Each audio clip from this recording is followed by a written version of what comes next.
Hey Mamas, happy Monday. I wanted to touch quickly on a subject and just kind of put out some food for thought for you guys as you're going through your week. So I was thinking about this earlier today and like this past weekend, and I've been coached in the past on this subject, and I really just wanted to share this with you guys because this has made some of the biggest difference in my life and my family's life. So a lot of you in this group, you've either had histories of trauma or abuse. That's really a lot of what this group is about, is overcoming chronic fatigue and burnout from being in those environments, okay? And so, it's really important that, when you're thinking about going through your day, and there's so many, I know my big why, just thinking about your why. And hi, Amy. Just thinking about your why and why you want to feel better. And obviously we all want to feel better. We want to feel our best. We want to enjoy our lives.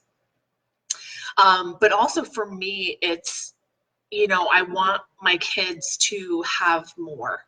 I want my kids to have better, and ultimately my feeling better and who I am being to them is really going to change their experience. Okay, so here's what I want to elaborate on what I mean.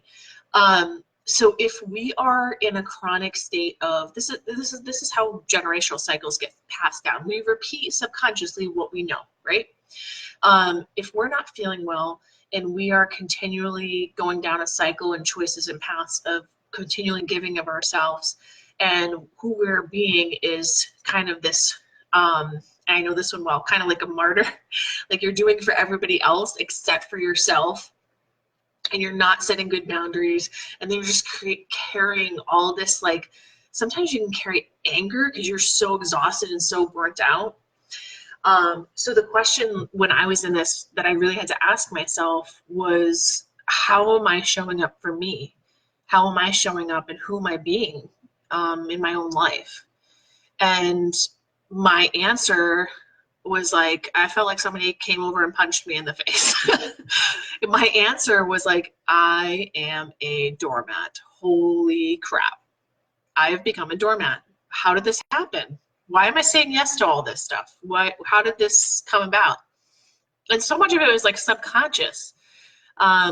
So I really had to take a step back and really understand some of my patterning and why I continually said yes to things and who I was showing up as.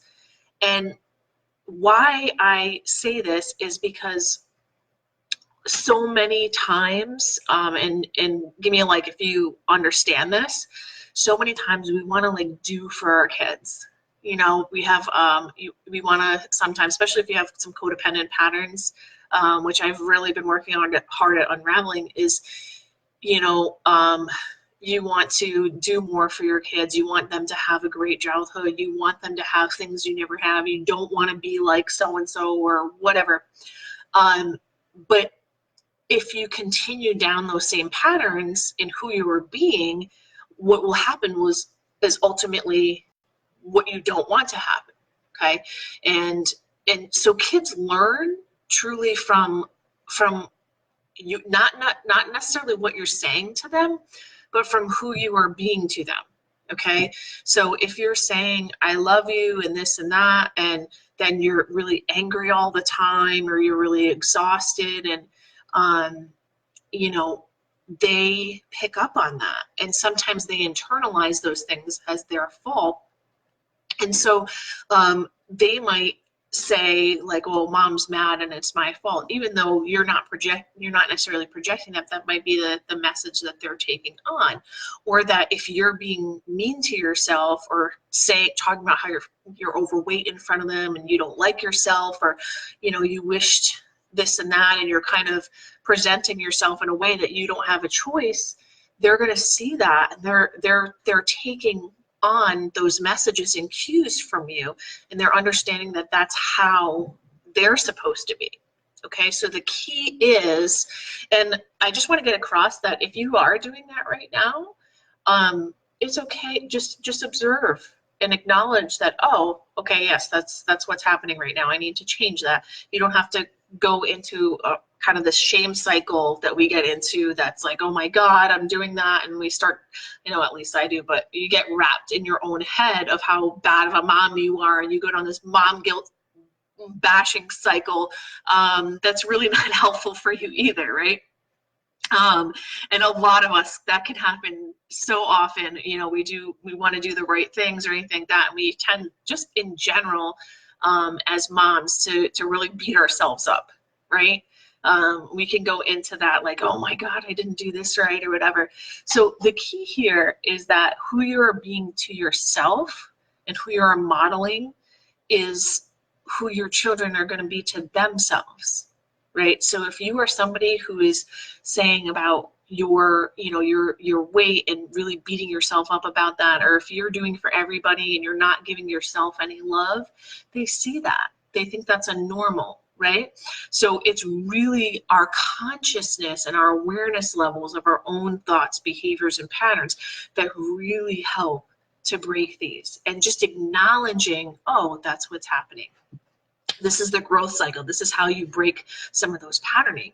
You consciously have to create new patterns and consciously have to create new modeling in order to show up better in your life, right? Because otherwise, that's how it happens.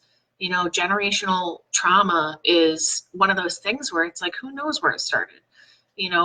Grandma's mom's mom, like, you don't know where the cycle started. It just repeats until somebody says, okay, I don't like what's going on here, or I don't agree with this, or I need to, help myself. And, you're starting to see it. And typically this happens as you go through, you start to really unravel some of the cycles as you start having your own kids. You start to become really aware of it because you start to see things unraveling in your own behaviors, right? There's so many times where I've opened my mouth and my mom or dad came out like, oh, okay. And so just being consciously aware of how you're showing up to your life is truly going to help your life, right? And so we just wanted you to be aware of how powerful your state of being and your actions are towards yourself. So if you are somebody, again, all types of trauma, you could have had multiple types of trauma, whether it was situational or abusive, whether it was adulthood or childhood. Specifically, if it was childhood, you do get patterning from that, right?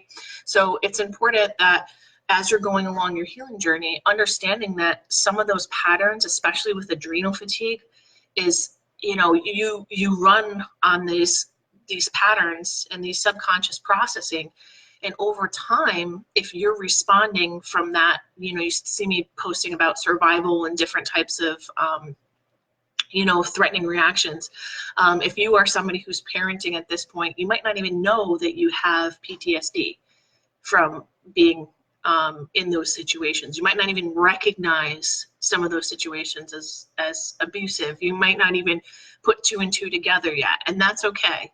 Not everybody who ends up in those situations ends up with PTSD, but it's important to know that our brains really, we adapt. We adapt as humans to what the environments that we're put in. So if you're somebody who's in even, maybe you didn't experience that as a child, but you experienced a heavily emotionally abusive spouse or relationship where the person just threw all sorts of gaslighting, manipulation at you, and made you doubt your own reality, or whatever it may be, that comes with the price of how you're showing up to your life. And it's usually, it's almost like it creates this self-compression. You try to be like smaller. You try and be not as seen or heard because you're afraid to get hurt, and you're almost reacting in that way in a multitude of across environments, right? So that can show up within our jobs, that can show up within our marriages, within our friendships, things like that. So, I hope this message is landing okay with you guys. And, if you do resonate with this, please comment below. I'd love to, give you some support or help, because, mothering with trauma and exhaustion is not easy. It's not. So you have to, it's like you have to like almost grab more energy just to show up as a better human. It's so hard. It can be on those days when you're really feeling bad, or your energy levels are so depleted. It's to show up as your better self can take a lot of conscious effort. So that's why this support group is here. Let's support each other with showing up every day as our best selves, because that can take a lot of our energy reserves. Now, if you are somebody who is battling adrenal fatigue on top of this is usually one of the things that leads into adrenal fatigue, is that, you have this subconscious processing that's continually, you're in that survival mode. And so your adrenals get to a point where you're not able to deal with the stress as much anymore. So by consciously showing up into your life, here's some things that you can do. Some really great tips that you guys might be able to do. Do things that are going to ground you, to make sure that you are in the present moment with your kids, not showing up out of fear or anxiety, things like that. Really showing up for yourself the way that you would have wanted to be showed up for you if you grew up with childhood abuse. If you be the person that you would have wanted for your kid, right? So a good thing to do is actually wear like an elastic or a hairband around your wrist. So if you have any sort of issues with, if you have adrenal fatigue and you are getting to a point where you're getting sugar crashes, if you do have known PTSD and you have any sort of, dissociative issues where you kind of space a little bit, use that rubber band to pull yourself back. Okay, so snap your wrist a little bit. That can be really powerful. The other thing is using essential oils. Doesn't matter what oil you have, using that to ground yourself. So using your senses, anything that stimulates your senses, your taste, smell, sight, touch, things like that. They have actually sensory fidgety toys that can be really powerful if you're a particularly more anxious person. Doing things like that, you got to have some sort of, I call it like the trauma toolbox, right? We got to have a toolbox to help keep us grounded, help keep us in the moment, help keep us showing up the way that we want to show up, not the way that our brain, our human reptilian brain that's been conditioned wants us to show up, right? We got to show up in a way that we want to show up for our lives, that creates those results for ourselves, okay? So using your senses is really good. That's a really awesome way to do. And the other thing that's really not talked about a lot is doing inner child work. So this is, and some people find this foo-foo, but I find this to be like one of the most helpful things I've ever done in my life. So if I'm having a really hard day or moment, I honestly have to go back and picture, why am I getting triggered? And then literally picture myself and what I'm feeling at the age that I'm feeling it. Because a lot of times it comes back to that. As you're triggering, it's bringing you back to, the age that you felt a traumatic experience. And if you are able to show up as the adult version of you and picture the child version of you, and literally, again, sounds woo-woo, you may not agree, try it. Picture the version of you as an adult kind of helping the child version of you. So it may be like getting down on one knee and looking in the child version of you's face saying, I'm here, I'm listening, what do you need?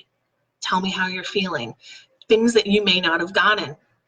It may be you literally picking up and hugging that version of you. There are specific moments where I had that really were triggering around my children, and I had to like silently do this in order to pull myself out and be present with them. So it's really powerful if you can get that down. If you are somebody, again, who's parenting with known PTSD, or you might not know you have PTSD, try this because this is so powerful.